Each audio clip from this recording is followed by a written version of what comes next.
Hello everyone, आज हम study करेंगे noun. What is noun? Noun को हिंदी में संज्ञा कहते हैं।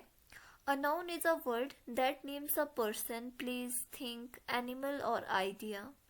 संज्ञा वो होती है जो व्यक्ति, किसी स्थान या किसी वस्तु का बोध कराती है। जैसे कि फॉर एग्जाम्पल के लिए boy, school, book, dog, honesty. ये हमारी नाउन के कुछ एग्जाम्पल्स है। बॉय एक लड़का है जो स्पेसिफिक पर्सन को शो कर रहा है। स्कूल एक जगह है। बुक एक चीज है, वस्तु है। डॉग एक एनिमल है। ऑनेस्टी एक थिंग है। ठीक है जी। अब देखेंगे हम टाइप्स ऑफ नाउन। संज्ञा कितनी प्रकार की होती है, तो सबसे पहले देखेंगे हम proper noun. Names a specific person, place और थिंग। किसी विशेष व्यक्ति या वस्तु या स्थान के नाम को प्रॉपर नाउन कहते हैं। हिंदी में इसको व्यक्तिवाचक संज्ञा कहते हैं। मतलब जैसे कि जो ये स्पेसिफिक पर्सन या प्लेस या थिंग होती है, ये हमेशा कैपिटल लेटर से स्टार्ट होती है। जैसे फॉर एग्जांपल के लिए अली, ए इसमें कैपिटल है और ये एक स्पेसिफिक पर्सन को शो कर रहा है। और पाकिस्तान एक स्पेसिफिक जगह है, तो पी इसका कैपिटल रहेगा। London, Monday. तो ये इसके कुछ एग्जाम्पल्स हैं।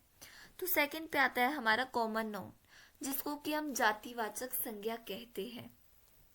Names a general person, place और थिंग। मतलब किसी सामान्य व्यक्ति, वस्तु या स्थान को हम कॉमन नाउन कहते हैं। जैसे एग्जांपल के लिए बॉय, कंट्री, सिटी, डे। ठीक है। नंबर थर्ड पे आता है हमारा कलेक्टिव नाउन।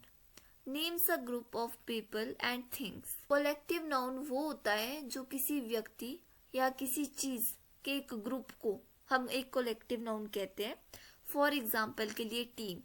टीम बहुत सारे लोगों को जुड़ के बनती है, तो ये कलेक्टिव नाउन है। क्लास, क्लास में भी बहुत सारे बच्चे होते हैं। Heard, bunch. तो ये सब आपके कलेक्टिव नाउन है। फिर आता है एब्स्ट्रैक्ट नाउन।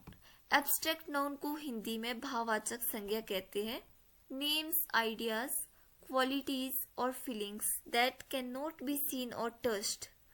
जो भी आपकी विचार है, क्वालिटी है, फीलिंग है, जो आप देख नहीं सकते और छू नहीं सकते, उसको हम एब्स्ट्रैक्ट नाउन कहते हैं। जैसे कि आपका भाववाचक, एग्जाम्पल के लिए ऑनेस्टी, ईमानदार है।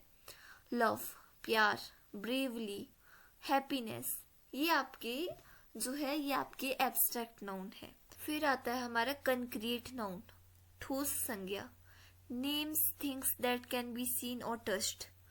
ठोस संज्ञा वो होती है जिसको हम देख भी सकते हैं और टच भी कर सकते हैं। फॉर एग्जाम्पल के लिए टेबल, टेबल को हम टच कर सकते हैं। एप्पल हो गया। Car and girl.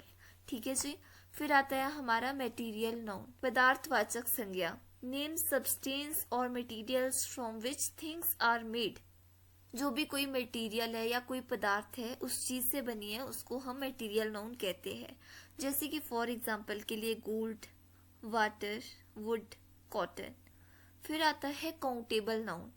Nouns that can be counted. Countable मतलब गणितीय, जिसको हम काउंट कर सकते हैं। जैसे कि फॉर एग्जाम्पल के लिए पेन, बुक, एप्पल। जैसे कि हम इसको काउंट कर सकते हैं। उसके बाद आता है हमारा अनकाउंटेबल नाउन। अनकाउंटेबल नाउन का अगणितीय संज्ञा। तो nouns that can not be counted, जो चीज काउंट नहीं हो सकती उसे अनकाउंटेड, अनकाउंटेबल नाउन कहते हैं। एग्जाम्पल के लिए milk, sugar, information, rice. Milk को हम काउंट नहीं कर सकते, शुगर को हम काउंट नहीं कर सकते कि एक शुगर है, एक चीनी है, इस तरह से काउंट तो नहीं कर सकते हैं। तो इंफॉर्मेशन, राइस, इस तरह से ये अनकाउंटेबल नाउन है। तो आज के लिए इतना ही। नेक्स्ट वीडियो में हम इसके एग्जाम्पल के साथ इसको स्टडी करेंगे। Thanks for watching.